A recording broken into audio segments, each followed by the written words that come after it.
يا أخت هارون ما كان أبوك امرأ سوء وما كانت أمك بغيا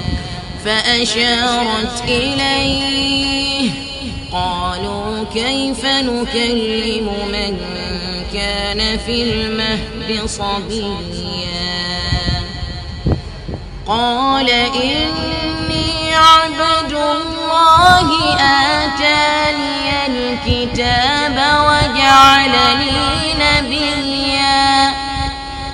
وجعلني مباركا أينما كنت وأوصاني بالصلاة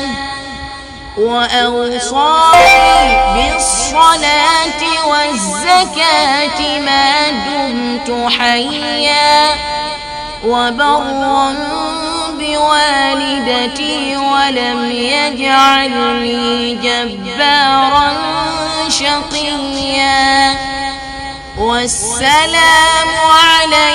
يوم ولدت ويوم أموت ويوم أبعث حيا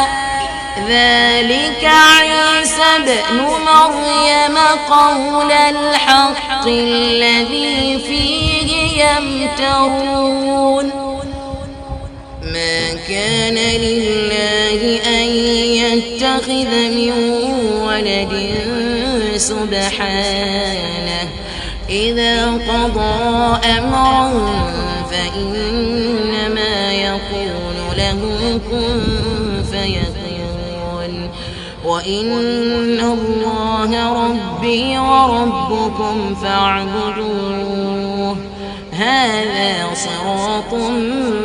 مستقيم فاختلف الأحزاب من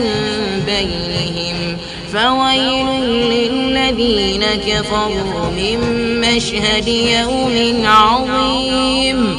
أسمع بهم وأبصر يوم يأتوننا لكن الظالمون اليوم في ضلال